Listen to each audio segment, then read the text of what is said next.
Stuff today. We're just going to talk. So if you're listening to this as an iTunes podcast, you're not going to miss a lot if you're not looking at the screen. That's kind of the point of that. So let's just start with number one.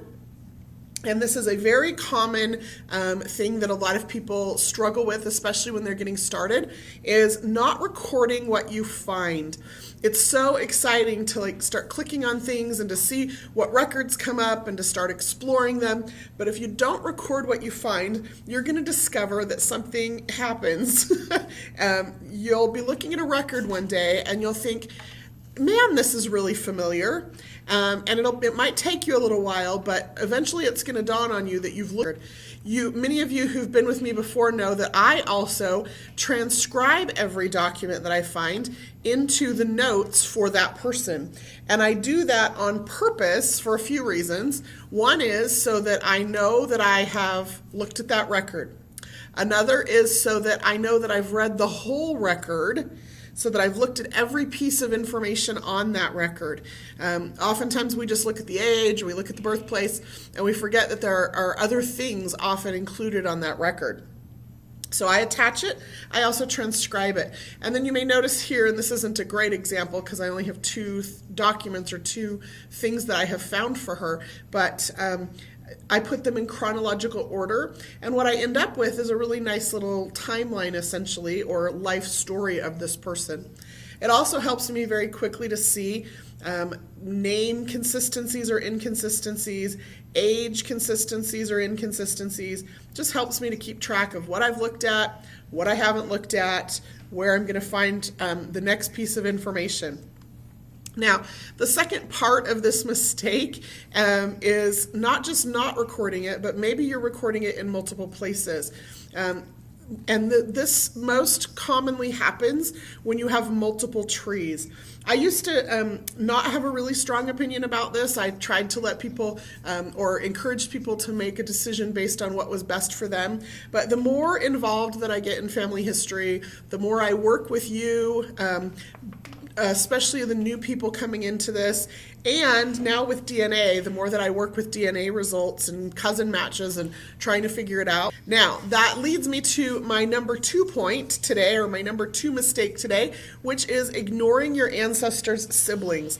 When I inherited my family genealogy, one of the things that surprised me as I started looking through it and just becoming familiar with it was how many one-child families I descended from. This is important. We'll get to it in just a minute, and hopefully you'll see the connection here. But let's move on to number 3. And this is a big one, and again, it's something I have very strong feelings about, so I can't overemphasize it. There are 2 sides to this. One is that there are some people who how do I say this appropriately, who devalue the place of women in history. And sad that in this day and age that still happens, but I often look at family trees and people are like, well, I don't know the maiden name, so I just left it blank and I'm going to trace the father's side of the family. And so they just keep going on in this paternal line of their family, and maybe they started their mom's side of the tree and they know their mom's maiden name or they know their grandmother's maiden name, but then it got hard, and so they just overlooked that, skipped that woman, and went straight up that paternal line with just her maiden name. Okay, number 4, and this is something that we all fall prey to at some time or another. As a matter of fact, just this week on our Facebook page, we asked a question about family myths that have been passed down in your family and whether you've been able to prove or disprove them. And I have just had a ball reading some of your stories. Some of them are hilarious. Some of them are heartwarming. Some of them are a little bit sad. Some of them I just look at and I think, oh no, like we've all heard this story, right? And so let me just caution you that just because somebody has the same last name as you does not mean that you are related to them. And that's not just the case for common names, right?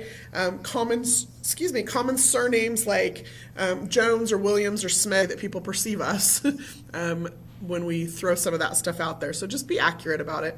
Okay, the last point I want to talk about today that I have seen, and this is the mistake I made this week, is skipping a generation. And this one's going to require a little bit more explanation, so hang on with me. I'll use